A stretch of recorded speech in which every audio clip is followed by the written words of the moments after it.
that's really what we want to talk about, is the wealth of knowledge and how to make sure that we capture that and pass it on.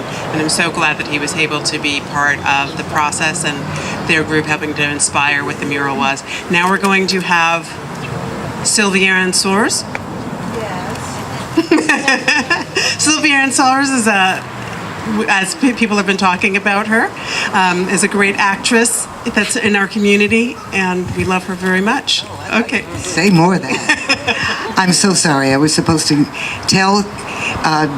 email to Danny a little bit about me, and I am SAG-AFTRA, the Screen Actors Guild, American Federation of Television and Radio Artists, Actors Equity Association, one of the first members of Trinity Repertory Company. So I've been around national tours, regional theater, some television, and that sort of thing.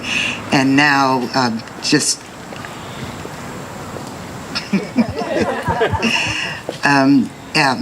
so, well, I actually, my first lived in Providence when I was about 2, and I lived on Bay Street. It's not there anymore because you know that the city redeveloped and knocked down all the houses to make University Heights. I'm going to give you a little bit of history lesson because I always love to teach people, and I'm sure you'll love to hear what went on. Okay, so, hey, don't let history lie dead. Don't let lost things someone said. Don't get lost. Don't be lost. Things people did. But fame and fortune are not the chief ideals in life. It's how you come through all that stress and strife. It's how you treat others and what you give to life. And Libet Hill residents were rich in all that. And will be honored when history becomes blazing fact. No need for anger that we were brushed aside. No need for war, just a little friendly fire of survival. Recall, discover what went down in your family, your neighborhood. Write it down. Record it, sing it, act it. Dance it, paint it, sculpt it, muralize. Yeah, and I'll tell you why I said that is memorialize. A little friendly, fiery history holla, history holla. So you're going to tell them all about us and keep those memories alive as we are today because of them. All right, now I'm going to give you a little bit of history. That was written for Hannah, the show we did a long time ago about this. So, history holla. History holla. All right, this neighborhood is my focus from Olney Street to Doyle Ave and a little bit further on beyond, up this way. That's enough. And from North Main to Camp Street, maybe a little bit above that.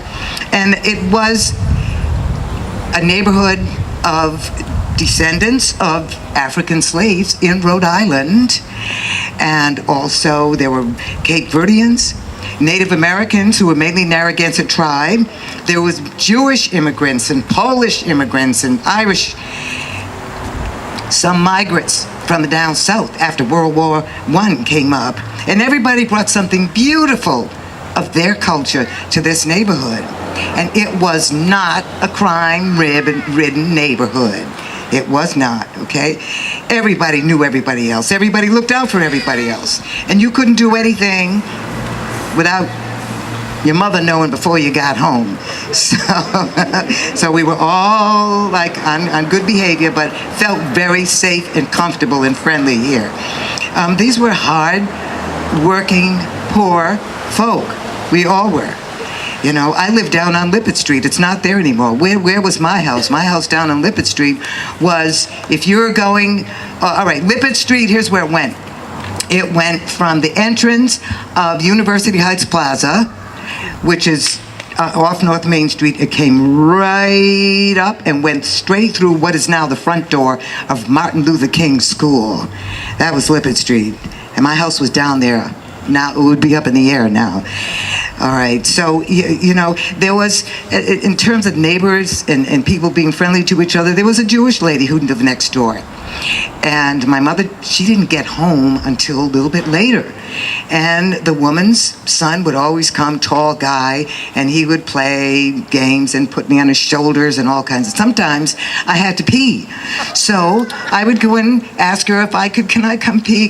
She said, oh, come on. And every time I went in there, and as I was leaving, she would give me a cookie. Now, at 5 years old, I knew she was very poor. I knew they were very poor. And yet she had a cookie for me every time, So then we know that in the 60s, the city redevelopment, it tore that whole neighborhood down to put up University Heights. All right. So anyway, let's talk about some things that when you walk down Camp Street, young lady, what do you see on Camp Street? Are there a lot of things down there? Well, let me tell you about what was there before, because there were a lot more things down there. There were businesses, thriving Jewish, Irish, black-owned businesses. And I told you where Lippert Street was. Now, on the corner where the front door of Martin Luther King School, that was a Jewish drugstore. Harry's Drugstore. Then there were all these black businesses too. Carrie's Barbershop. Naomi Brown's father, Mr. Pearl Jacks, had 4 or 5 barbershops in the neighborhood. 2 on Camp Street, 1 on North Main, and 1 on Only Street. And Mr. Jacks and his wife were the last residents and owners of the Mt Hope Learning Center building, which you can see when you get up. It's that green building right there. You got to go up there and check that out too. Let's see, down on Camp Street, there were 2 little ladies, 2 little white ladies, sisters, that had a candy store, and the Beckett sisters, and when you went in there, if you were nice, every once in a while, you got some free candy. The Beckett sisters. All right, there was Black Billy Bones, the cobbler. There was a black beauty parlor, black dentist, Dr. Theodore Fleming, and Mrs. Benny Fleming, his wife, is still living in Mt. Hope. She was a Nathan Bishop teacher. And there was Dr. Gross, who was on Only Street in that area. Black piano teacher. Black carpenter shop, Mr. Cromwell. Black funeral parlor, black storefront, Holiness Church. We were supposed to be going to Holy Name Church for Mass, but they sound a lot better because the music is more exciting. And they were there in the evenings sometime too.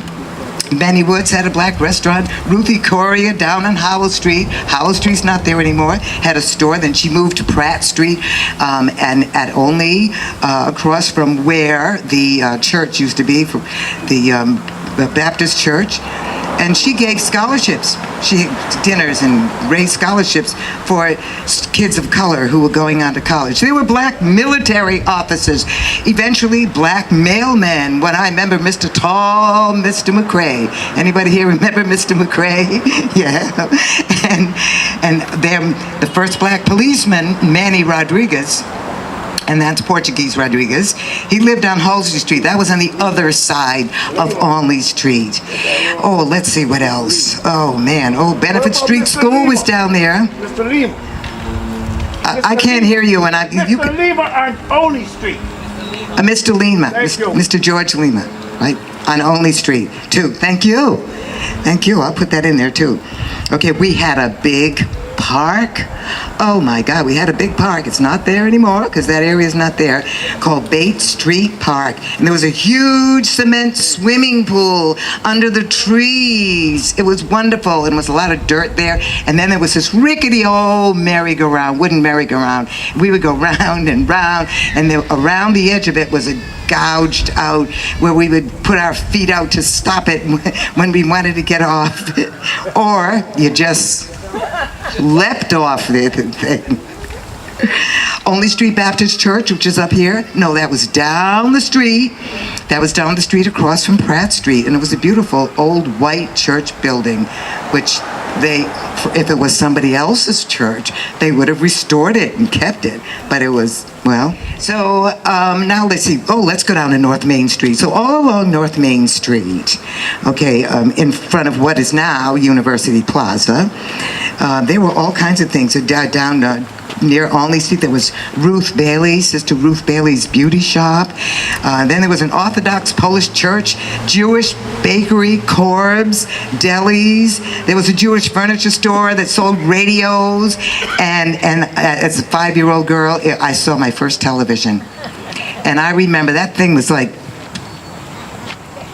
little picture and all gray and grainy. And I remember even at that time, I said, this got to get better than that, actually. And then somebody said, oh, my father has a color TV. I was like, really? So we went over their house, and it was the same TV, except it had a little rainbow across the picture. And I said, it's really got to get better than this, you know. And look at what you got today, boy. You know, so, while we're down there, if you're on North Main Street where Santander Bank is, across the street, they call it, there's now the Providence Center is in there. This brick building, 2-story brick building, well, there was a 3rd floor. It was a factory. And I remember standing across the street looking and listening, and it was loud. Machinery. But I just wondered, how do people work there? How can the people work there? And they did, because they had to. And then one day we were down there and watching the top floor burn down. Then, where was Doyle Avenue School? Did you go to everybody went to Doyle Avenue School. It was right there on Doyle Avenue. If you walk down Doyle Avenue now, on the left-hand side, there's a brick building. And that is the senior apartments. And that's where Doyle Avenue School was. And let me see. The breeze and I. Okay, well, I'm going to put this away and get to the next. Further up North Main Street from Doyle Avenue, between, it was mentioned before, Carl's Diggins, near Seekonk Supply. Carl's Diggins. He had the only rhythm and blues records in the state of Rhode Island.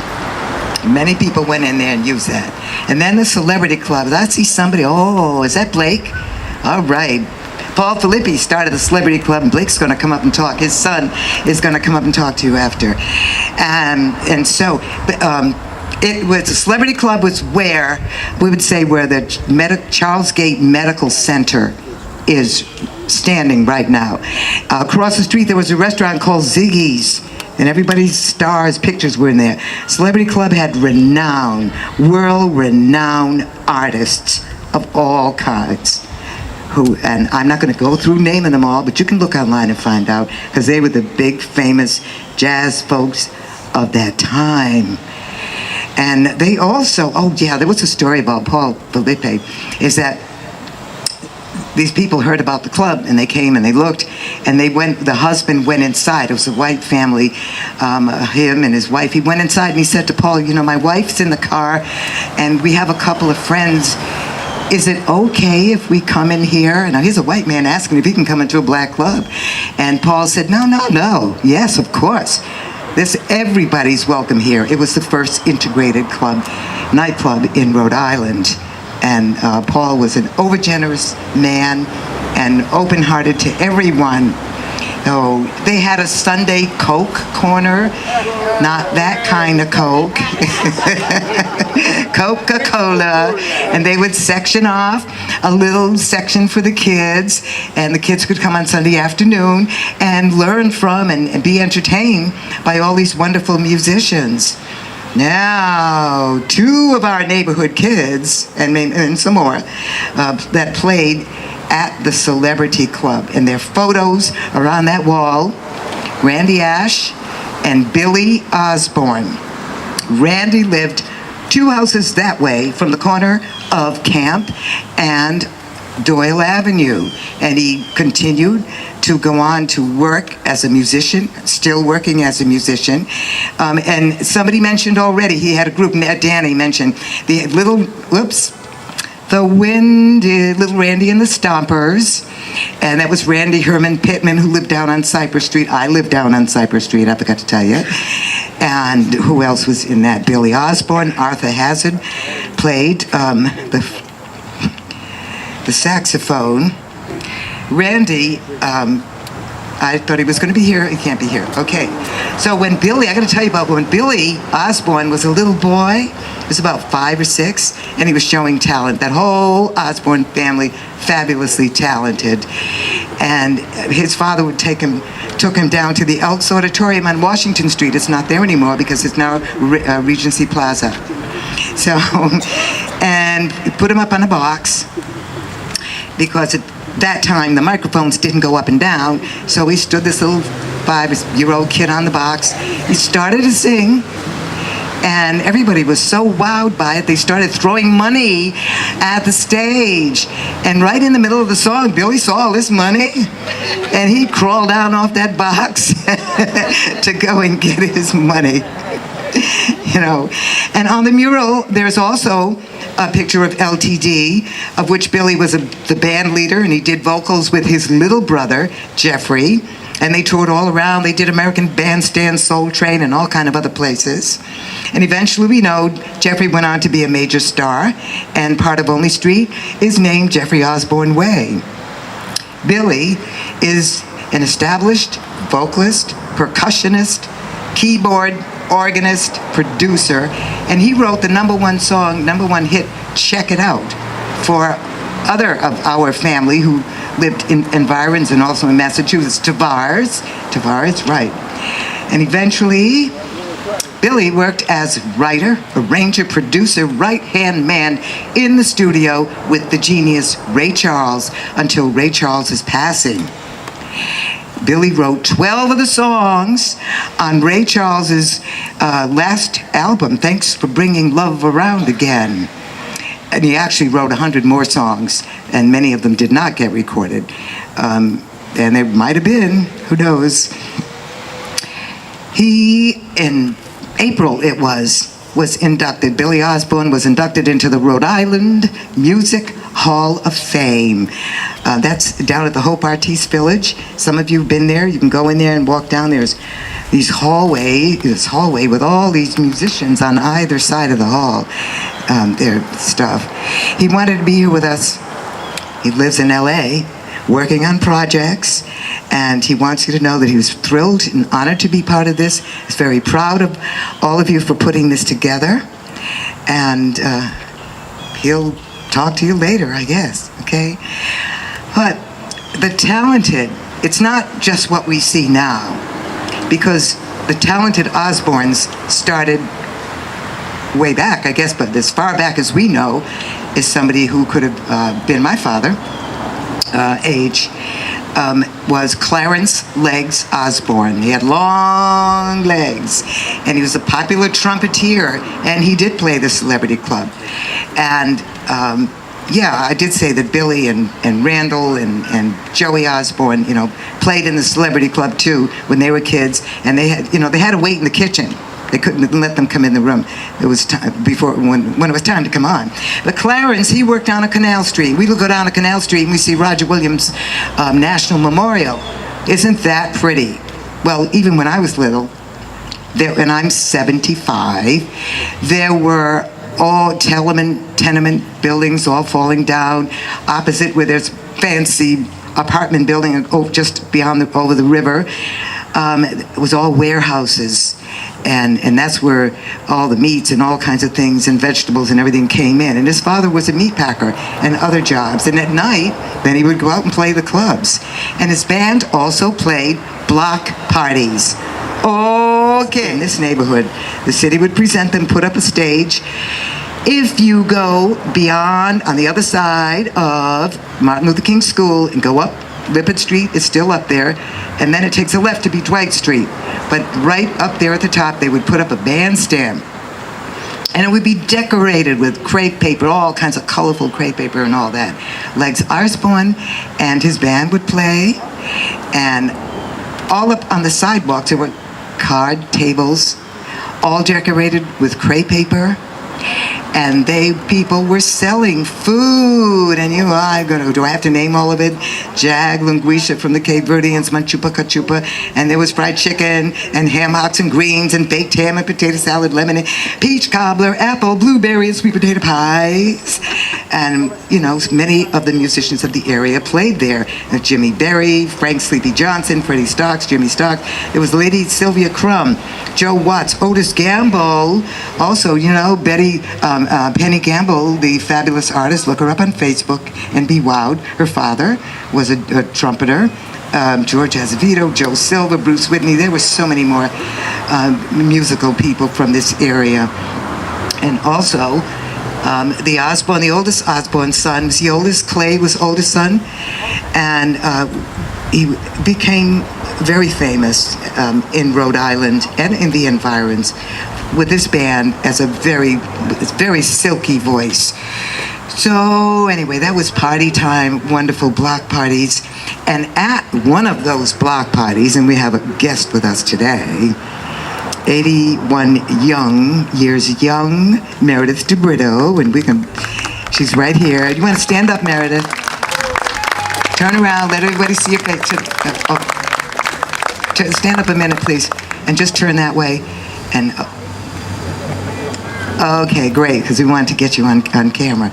So, and she can tell you that in 1950, at 14 years old, she wowed the crowd with Candy Store Blues. And she would sing the song and she'd throw candy out to the crowd and they would all cheer. And then later she became the chairperson of the Block Party Entertainment Committee, and she produced a beautiful A Stairway to the Stars, and that included young and older entertainers. And the eldest of that entertainer for that one time was Everett Whedon. Everett, does that name sound familiar to us in this neighborhood? Well, Everett Dance Company, he was native Narragansett, and he could be part Wampanoag, but I don't want to leave anything out. And he was a tap dancer, incredible tap dancer. Everett Dance Company was named after him. Everett Stage Company was named after him. And well, it was jumping. This neighborhood was so full of life and talent, and I couldn't even cover all of it today, and I'm going to end and say that it still is. And you check out the Mt Hope Learning Center. There's a lot of talent there. If you have children, young women that want to join the Young Women's Group, they do an incredible after hours. No, they don't. No, they don't do anything after hours. They do an after-school program at Martin Luther King, and there's Billy Taylor House with a lot of talent there, and Vincent Brown, and so history holla. Remember it, write it all down, and just keep it going. We're going to do more and more of this, and want to hear from all of you. Thank you.